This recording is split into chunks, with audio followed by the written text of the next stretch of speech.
जिस चीनी से भारत की मिठास जुड़ी है, वही चीनी अब दुनिया के लिए चिंता बनती जा रही है। भारत से लेकर ब्राजील तक शुगर मार्केट पर दबाव है, लेकिन सबसे बड़ा सवाल ये है कि दुनिया को चीनी देने वाला ब्राजील खुद आयात की तरफ क्यों बढ़ रहा है और एथेनॉल और बिगड़ता मौसम इसकी बड़ी वजह कैसे है। नमस्कार, मैं प्रिया श्रीवास्तव और आप देख रहे हैं न्यूज़ 18। भारत में त्योहारों का मौसम शुरू होने वाला है। मिठाइयों और दूसरे खाद्य पदार्थ में चीनी की मांग बढ़ने वाली है, लेकिन इससे पहले ही चीनी की बढ़ती कीमतों ने आम आदमी की चिंता बढ़ा दी है। सरकार के मुताबिक चीनी की कीमत में बढ़ोतरी के पीछे सिर्फ एक वजह नहीं, बल्कि कई कारण एक साथ काम कर रहे हैं।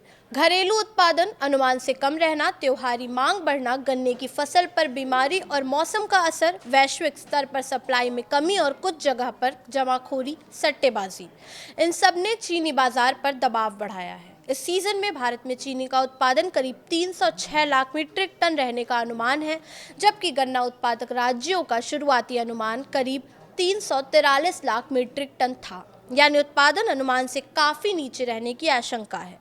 गन्ने की फसल पर रेड रॉट और टॉप बोरर जैसी बीमारियों का असर पड़ा हुआ है। इसके अलावा समय से पहले हुई ज़्यादा बारिश और जलभराव ने भी फसल को काफ़ी नुकसान पहुंचाया। हालांकि सरकार का कहना है कि उत्पादन अनुमान से कम होने के बावजूद देश में पर्याप्त स्टॉक मौजूद है और अक्टूबर में नए पेराई सीजन के शुरू होने तक घरेलू ज़रूरत पूरी की जा सकती है। लेकिन कहानी सिर्फ भारत तक नहीं सीमित है। दुनिया का शुगर मार्केट भी दबाव में है और इस कहानी में सबसे अहम नाम है ब्राज़ील। ब्राज़ील दुनिया में गन्ने का सबसे बड़ा उत्पादक देश है। वैश्विक गन्ना उत्पादन में उसकी हिस्सेदारी करीब 24% है, जबकि भारत करीब 16% के साथ दूसरे बड़े उत्पादक में शामिल है। लेकिन अब ब्राजील में ही चीनी की सप्लाई को लेकर चिंता बढ़ रही है। सबसे बड़ा कारण है गन्ने का एथेनॉल की तरफ बढ़ता इस्तेमाल। कच्चे तेल की ऊंची कीमतों के बीच ब्राजील में गन्ने से एथेनॉल बनाना ज़्यादा आकर्षक हो रहा है, यानी जिस गन्ने से चीनी बन सकती थी उसका एक बड़ा हिस्सा अब एथेनॉल उत्पादन में किया जा रहा है। ब्राजील ने जुलाई के अंत में अनिवार्य एथेनॉल मिश्रण की दर बढ़ाकर 32% तक कर दी है। एक महीने पहले ये 30% और एक साल पहले 27% थी। इसका सीधा मतलब है गन्ने की ज़्यादा खपत एथेनॉल के लिए होगी तो चीनी के लिए उपलब्ध गन्ने पर दबाव रहेगा ही। यही वजह है कि ब्राज़ील में चीनी उत्पादन में करीब 3% की कमी का अनुमान जताया जा रहा है। और सिर्फ एथेनॉल ही नहीं, मौसम भी शुगर मार्केट का खेल बिगाड़ रहा है।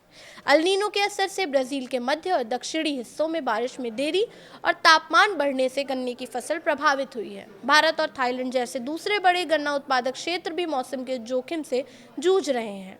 थाईलैंड दुनिया के कुल गन्ना उत्पादन में करीब 6% हिस्सेदारी रखता है। वहां भी कम बारिश की आशंका ने उत्पादन को लेकर चिंता बढ़ाई है। यही वजह है कि वैश्विक बाजार में चीनी की सप्लाई को लेकर चिंता बढ़ गई है। अमेरिकी कमोडिटी बाजार में चीनी वायदा कीमतें 17 सेंट प्रति पाउंड के ऊपर बनी हुई है और मई 2025 के बाद के ऊंचे स्तरों के करीब कारोबार कर रही है। एनालिस्ट ने 2026-27 में वैश्विक चीनी की कमी के अनुमान भी बढ़ाए हैं। वहीं अगर गन्ने और चुकंदर की बुआई कम रहती है तो 2027-28 में ये दबाव और बढ़ सकता है। तो कुल मिलाकर तस्वीर साफ है।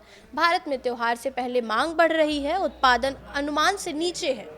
ब्राज़ील में गन्ना एथेनॉल की ओर जा रहा है और मौसम दुनिया से के बड़े शुगर उत्पादक देशों की फसल पर असर डाल रहा है। यानी चीनी का संकट सिर्फ भारत की कहानी नहीं है, दुनिया के शुगर मार्केट का पूरा गणित ही इस वक्त मौसम, तेल और एथेनॉल के बीच फंसा हुआ है। फिलहाल इस वीडियो में इतना ही। ऐसे ही और वीडियोस के लिए देखते रहिए न्यूज़ 18।